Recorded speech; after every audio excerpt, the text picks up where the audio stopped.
Fred here, welcome back to the Gear Obsession channel. This video is a question and answer video, and it's also how I screwed up my back.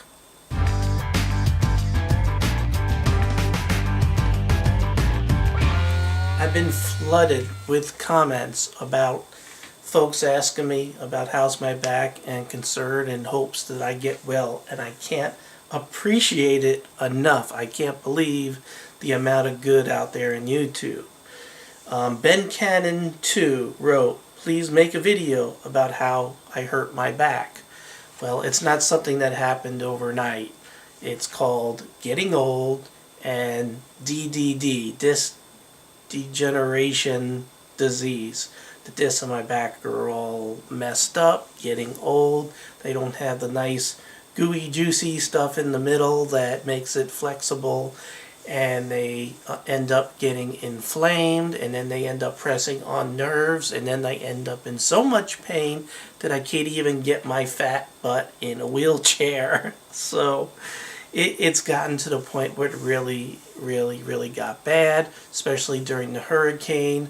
Moving around a lot of heavy things, generators, things like that, had caused the problem to get even worse. And now I'm at the point where I need to seek some serious medical help. So on the fun side of this, I'm taking all kinds of fancy meds to help me move along pretty good and get the inflammation down, but it might end up fun on this video here. So that's how I hurt my back. And again, I really appreciate all the kind words that everyone has sent my way about getting well, and I do feel better right now. So now I'm going to go down and go through some questions and answers. While I was sitting around not able to do too much, trying to figure out what video I could do in this condition, it's kind of hard for me to like sit comfortably and type on a computer, so I went ahead and decided to just sort of go through and jot down answers to a lot of your questions over the last couple of weeks and make it into a fun video. So I don't want to make this very long, so let's get going. One question came from Artisan Tony. He's a big fan, and he had wrote in my honest review of Rusty Rags, someday I will be as famous as Fred and people will send me free stuff. Don't be a hater. I don't get a lot of free stuff. As a matter of fact, I could count the number of free things that I've gotten with these two figures. One was the Rusty Rags, which I let everyone know, hey, I got it sent to me to review, and I reviewed it. The other one, Mike had sent me a really cool calendar for Christmas with all kinds of guns and everything. And I have it at work, so I know what day it is, and I really appreciate the Christmas gift. So I don't get a lot. I'm not famous. It would be nice to be famous and get lots of free things. If you do want me to review something, I'm going to give my honest review. Don't expect me to fluff it up because you sent me something good. You know, you could PM me, but I don't think I'm famous enough to warrant getting any free things. But he did do a smiley face. He's being funny, so this is lighthearted. This is fun. Next, this came from Arnold Custom. I would never buy a knife with a serrated edge other than a bread knife, and I am outdoors a lot. I feel the same way. Serrated edges, to me, they do have their use. They're very useful, but I feel personally that you give up a lot with a serrated edge, and I'll tell you my issues with them. And they're not huge, but you know, you have a knife and you're taking up part of that plain edge with the serrated edge, and usually it's here. And this is the area where, like, you want to do your whittling and fine cutting and work, and you lose that. Also, if it's a bigger knife and you're batoning with it, you can ruin those serrated edges. Those serrated edges in the field are harder to sharpen and to deal with. So if you have a really good sharp edge, you could just about do everything that you would normally do with the serrated edge without all the disadvantages. This is just my opinion. Please don't get all bent out of shape around it. If you like serrated edges, there's serrated edge knives out there. Buy them. You know, this is just my opinion. That's all it is. Okay, next. This came from Valtteri, and if I butcher your name again, I'm sorry. I'm gonna blame it on the meds. It says, "You are quite welcome, Fred. The technical issues I'm faced with have more to do with video processing. It's a question about the time and volume of data. Recently recorded massive AVI files that I converted to MP4 to reduce the size. When I import the MP4s into iMovie, it takes like 2 hours and 15 minutes a clip. My question is, does the ZX5, which is a video camera that I had recently reviewed, which is HD, use that format? It doesn't reduce the amount of time to process the video. Let me tell you, if you're doing HD, I don't care what format it is, at least in my experience, it's taken hours and hours and hours. What I usually tend to do is I'll take that raw video, pump it in the software, let it suck it in there, and go take a coffee break or go have dinner or do whatever. Then come back, do all my editing, and then when it comes time to re-encode, I just let it do it all night, because it just ends up taking an enormous amount of time. If you're doing a 10-minute video and it's 720p or above, it's taking a long time. I haven't found an easy way of doing it. You know, if you have a super duper computer, it'll of course be quicker. If you do it in formats that are smaller, you're going to sacrifice quality. It's all a give and take. So I'm not an expert at this. I just use iMovie because it's easy, and simpletons like me can figure it out. Reaper83001 asked, the Henry U.S. survival rifle, can this kill a human from a far distance? Well, in the movie From Russia with Love, it did. And that's because when they had the AR-7, which is that Henry survival rifle, the guy was sort of hanging, climbing down a rope, and they shot him and they made him fall. Let me tell you, the .22 long rifle has killed more people than any other round out there. And shot placement is everything. So you could have a long shot, and if it goes like into the eyeball and into the brain somewhere, or, you know, get the T in the head, or the guy's hanging by a finger and you shoot the finger, you're going to kill him. Sure, it can kill someone at a long distance. Not as likely, but the short answer would be, yeah, it can. Next question. Bobus Cool made a comment on my Charade survival rifle. He said, "Woo, it looks so good."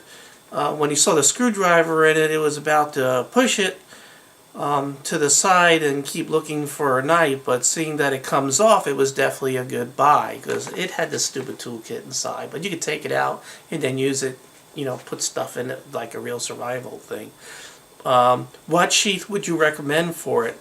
Because the sheath that came with it I didn't like, I thought sucked. Well, the knife is a copy of the Chris Reeves Project knife.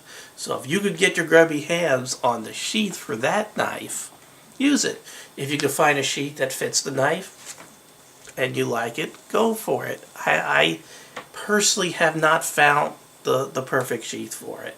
So I just I'm not using it, so it's not too much of a concern right now. But if I did make it my primary carry, I need it for a survival thing, I would be looking for something that would fit, that would hold it nice and secure, and where I could probably keep a sharpening stone or something like that with it. Here's a funny question. Pierce is Cool Man. Pretty cool name, huh? He wrote, this was for my UV flashlight. I had an ultraviolet flashlight video, and he wrote, "Is that a gun on your desk?" Well, this is probably a gentleman who watches my computer and IT and tech videos and doesn't know that I also do gun videos. So, yes, this is loaded, ready to go, And yes, it was a gun on my desk. Now I want to break off on these questions just a little bit, and I want to point out this gun on my desk here. I have quite a few interesting things here on my desk. My back is screwed up. I can't move around like I normally do. I usually carry, and this hurts by the way, a big everyday carry bag with me all the time, which now I can't do. I can't carry heavy things with me. So I sort of have to pre-stage EDC kind of things around me and lighten the load up in some cases on things I do carry around. So I have some things here on my desk that I'm going to keep around me as long as I'm incapacitated. And one thing you should always have would be like your cell phone, regular phone within reach, where you're not going to hurt yourself trying to reach for it.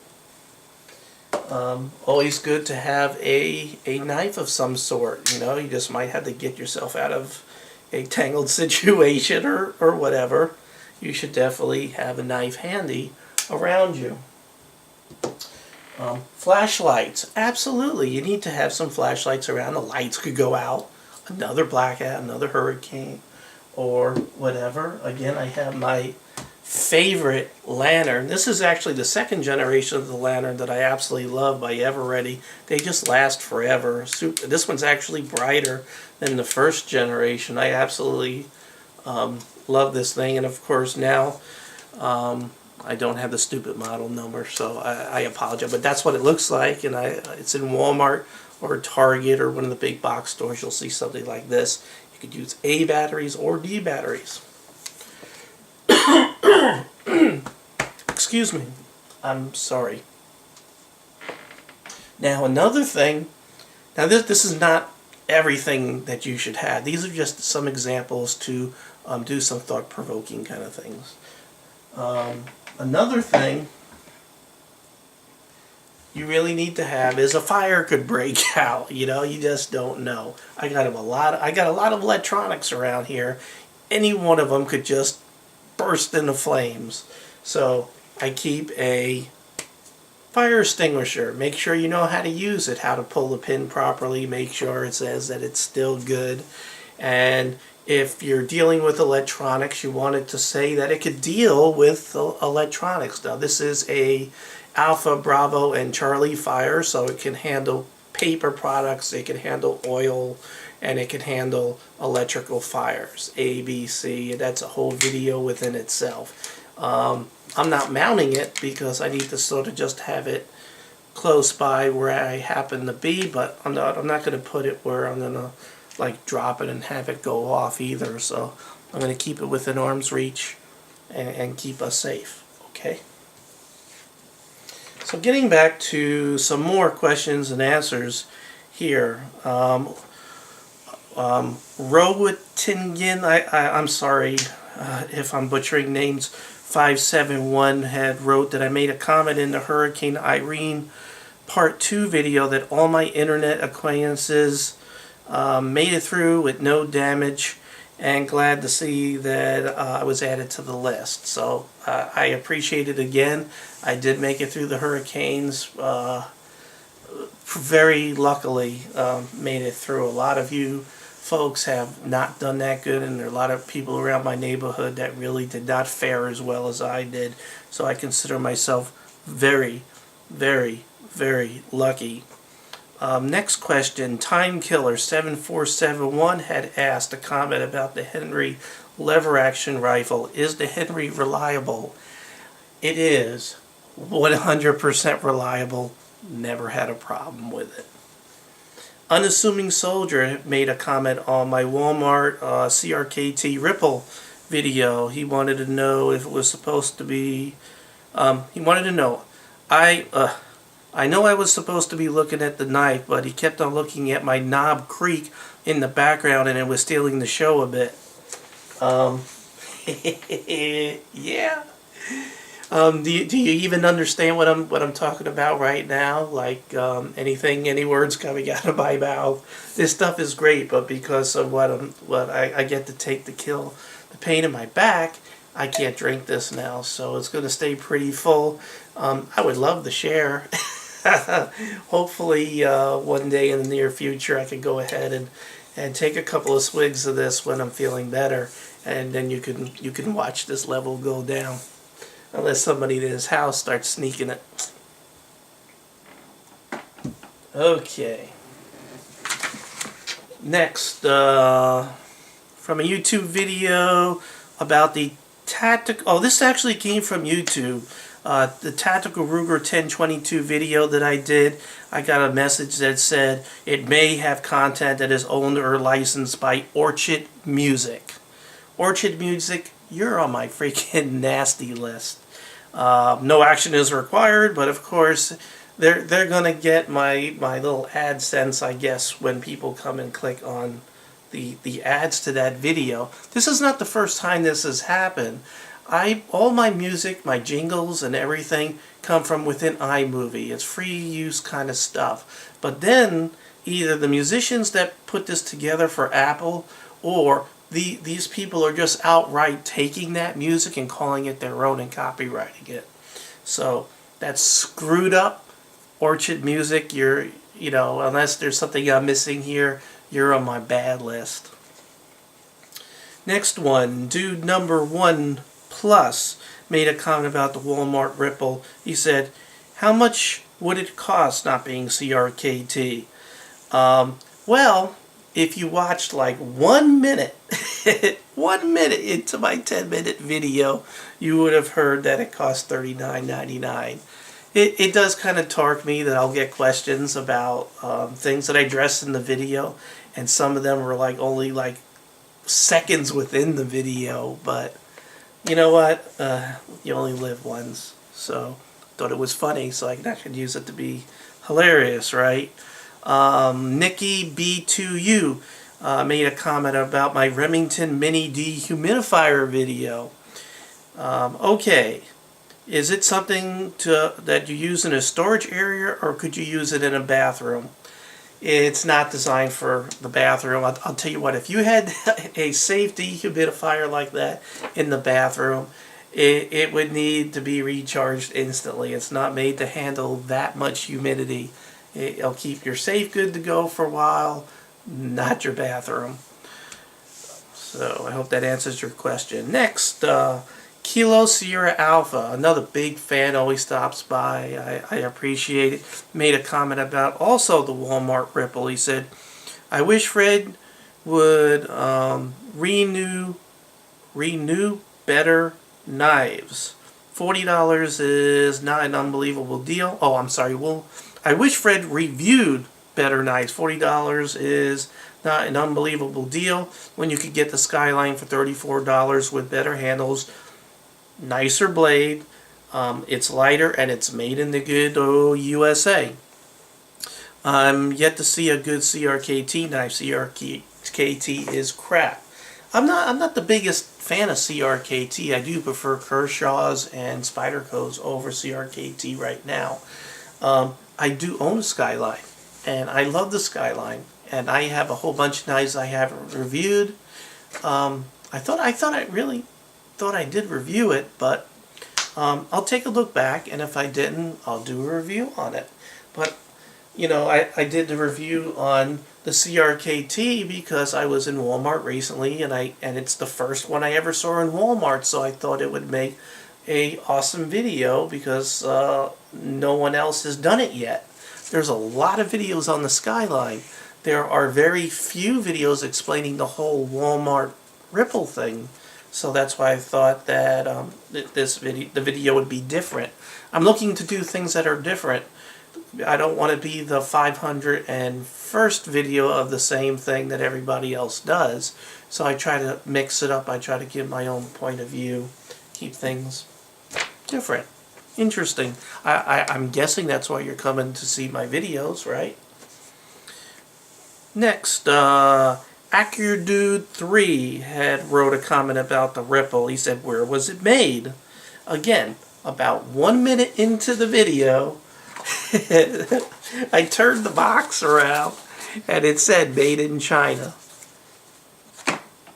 That's all I'm going to say. It was in the video. It wasn't deep in it. That's half of my stuff. I don't blame you if you sort of go 10-minute attention span for videos is usually it. But if you're having fun, keep on watching. If not, please check out some other ones. I don't want to hog your YouTube time. Mini 30 Mark has made a comment on my 9mm is too whippy for the Armed Forces Part 1. And wrote that two 115 grain 9mm will work fine. You fat 45 girls need to get over it. Let me tell you, the 9mm is too whippy for the Armed Forces video has caused me more grief than anybody could believe. And a lot of people comment on this without looking at my part 2 where I eat crow and take a lot of my words back. The way that I was really just sort of looking at the whole thing is that in the Armed Forces you can't use hollow points, you have to use full metal jacket. So the comparison was sort of between those two, and if you're using one as opposed to the other, I kind of feel that the 45 is still a better stopper. However, the 9mm is a better penetrator. Logistically, the 9mm is lighter, so you can carry more of them, so use two. It's a give and take, but I did get a lot of views. I did get a lot of good thought-provoking things. I did get a lot of hate. I just try to ignore the nasty videos and hopefully provoke some good stuff out of this, some good thought-provoking things. Someone else also had mentioned, hey, did you consider the 9mm NATO? That's a whole nother story. That's a more powerful 9mm round, and it's not something that I considered. Again, good thought-provoking comment, and I'm glad somebody had mentioned it.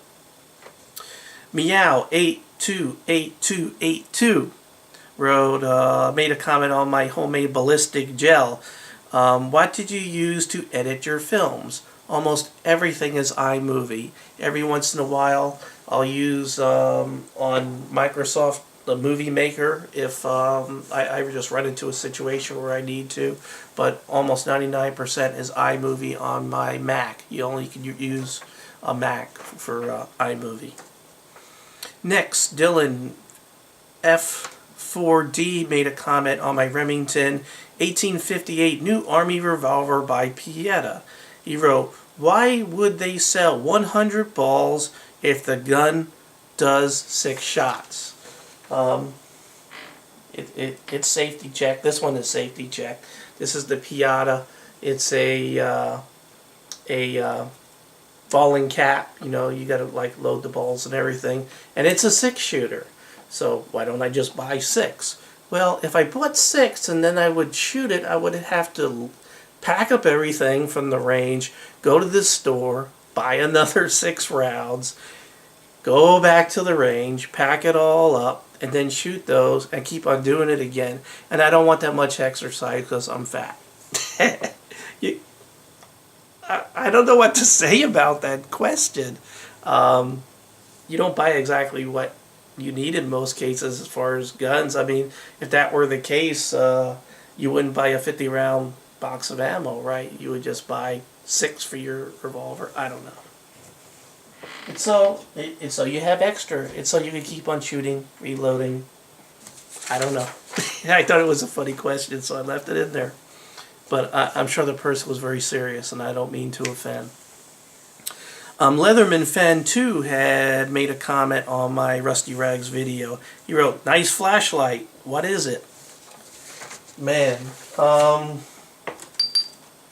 I think I actually was trying to light it with this Coleman little Max thing sort of behind the camera. But I love the Coleman flashlights. I use this one a lot. I keep it on my desk, ready to go. Extremely bright, extremely cheap, very high in lumens. But any flashlight would have done well. I like the Colemans just because they're inexpensive and have worked well for me. Personal preference. My God has made a comment on the NC Star pistol laser review.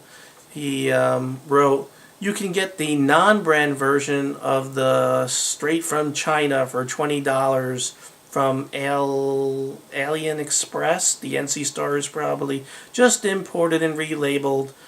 And it has nothing to do with manufacturing it. Let me tell you something about the NC Star laser. Such a piece of junk. Whether it's made in, it comes from the same Chinese factory. They'll put a label, whoever puts a label on it, it's a piece of crap. Mine broke instantly. I had to send it back. I haven't retested it. I have no faith in it. That might have changed. It's been about a year since I've messed around with it, but the cheaper NC Star stuff, just in my experience, has been garbage. Next, I got about 6 more questions if you want to keep on playing along. Mr. RPPD2 Sherds made a comment about my Marlin Classic Model 1895 lever rifle. Has anybody put a box magazine in one of these, like a 10 round or more? It's a lever action with a tube, so you can't really put a box magazine in it unless you do some serious gunsmithing and altering. Maybe Son of Guns can is a pretty good show. Maybe they can manage to do it, but it's beyond my abilities. It might be pretty cool to do. Let's see. Mr. DB Dude 87 wrote a comment about my Tikka T3 Lite. This is a video I did a long time ago. Wrote this all in caps. I don't mean to criticize your review, but if you're going to do a review, do it right. Tikka has a guarantee of 1 MOA, so show that for one. Tell about ammo you achieved with that. Tell about the tightest group you shot. Rate the scopes, the butt plate, action. Did you adjust the trigger from the factory 3 pounds to see if it's easier to do? Through a greater detail, it would be good. It'd be a better video. Absolutely. Unfortunately, where I work, they don't let me work just a couple of hours and still pay me the same amount of money, and I don't have a range in my backyard. Maybe one day, if I survive to retirement and I have some bucks, I can do the detailed reviews to do this. But there are magazines out there, and there's reviewers, and there's some good stuff on YouTube where they do this kind of details. So don't look to me to do it right now. Maybe in the future. I wish I could. I really would like to nitpick these things down to a gnat's butt. Every little detail about a product, because I want to make sure when I recommend something, I feel a lot better knowing that I've analyzed this thing 100% before I say, hey, Gear Obsession Channel recommends it. Unfortunately, I don't have all the time to do it. Drink every time I say it's more fun. MJ Ever the King made a comment about my Bear Grylls folding sheath knife and asked, will it blend? For those of you who don't know what Will It Blend is, go ahead and YouTube Will It Blend. It's a blender company that will throw just about anything in their blender and it will pulverize it. iPhones, anything. Incredible blender. If I had one, I would love to review it and find out what could blend in it, but I'm pretty sure that even the Bear Grylls knives will blend in that thing. Dude number 1+ made a comment about my Hurricane Irene lessons learned. Hello, Fred. I would keep the generator at place that's not readily accessible, not visible from the street, outside on your property. The chain may stop random walk-by thieves, but does not stop local thieves that scat out the neighborhood during the day and steal at night. They just keep back, they just have the wire cutters, and that's absolutely true. But that's the best I could do. I personally did try to keep it in a place that was very hard to get to if someone tried to take it. I also changed where I was sleeping while this was going on. If anybody touched that generator, I had a gun within fingers reach, and I could have took care of the problem right away. So I changed my whole life during Hurricane Irene, and dealing with having the convenience of the generator. And I did have a serious chain on it, so you would need a serious chain cutter to get that thing loose. This could be a long video. It's going to take like 5 days to encode. 4 more questions. Mr. Green Bottle Blue sent me a message. Has sent you a message. It has to do with the Browning buoy. Hey man, I was watching the video of yours and you did the review on the DX512 Brownie knife, and I was wondering where you got yours, because Dick's Sporting Goods over at my house said that they did not have any record of ever having the knife in stock. I was actually at Dick's just a couple of days ago when they still had it, so I guess your local Dick's doesn't have it and mine does. I don't know what to say. But if you Google it, the DX512, I'm sure you can find it and order it, and probably get a better deal than Dick's anyway. If you get creative online, do your coupon work, find some coupons, and you'll get a better deal than I did. Let's see, the Dude Doubt had a comment again about that 9mm is too whippy for our armed forces. Part 1, Navy SEALs use 9mm. Go call them expletive. Please record it. You know, see, that's just being a butt. But I can tell you that being in the Navy, I've worked with a lot of Navy SEALs, and I've had experiences where a friend might have peed on one and it wasn't the smartest thing for that person to do. So I really do appreciate everything that the SEALs do. And you know what? The SEALs don't just use 9mm, and they don't just use one weapon. They have a cache of unbelievable weapons of every caliber, and they use what they need to get the job done. So it's not always 9mm. But I wouldn't piss a SEAL off on purpose unless we're having fun. So, you know, want to be a butt? Be a butt. But hey, you made my list, so you made our day. And the last Q&A is Pladamada, Pladamada, made a comment about the Smith's Pocket PAL sharpener. And this, I've got a lot of videos back and forth how that hurt on this. And I got one right here. These little pocket pals, and I usually carry around one with me to sort of sharpen up some knives. And wrote, I wouldn't think it would be a worthy replacement to sharpen anything. It is probably inexpensive and not worth the trouble of replacing anything on it. Correct me if I'm wrong. Good video, by the way. Well, I wouldn't take an extremely dull knife and start trying to sharpen it with this knife, with this sharpener. But I've had some great experiences with this sharpener. Even knives that are relatively dull, I've had very good luck with it. Now this is a $9 sharpener, and eventually the ceramics in it and the steel will wear. It's not going to last forever. If it did, then Smiths wouldn't make a lot of money because they would only sell one per person.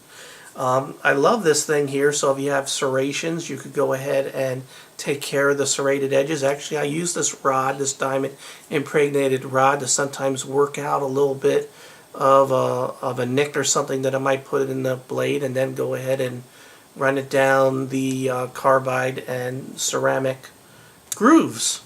So I don't know what to tell you. Some people have had very good luck with this. Some people haven't.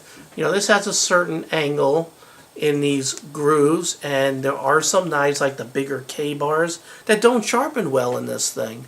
So it's not a solution for 100% of the knives out there, but it does well for most. So there you go. This is my first Q&A, also addressing back issues and how I had to change my EDC theory and thinking because of it. And I think I really covered everything, and I hope you didn't get totally distracted by my bottle of Knobs Creek. And I, again, really appreciate you stopping by here at the Gear Obsession channel, friends, viewers, and subscribers, especially if you watch this whole video, because this is way too long for a video, and I really wasn't going to do a video at all because I felt so out of it, but I really wanted to do this, and I thought there would be some really good stuff in here to share. Anyway, I wanted to quickly add this into my Q&A video just to show that the sound of the Kodak ZX5 might have not been as bad as I thought. So I just wanted to throw this in really quick just so you could get a fair comparison. I might have messed up in my last video. So again, thank you so very much for joining me here, and I hope you have a great, great, great week.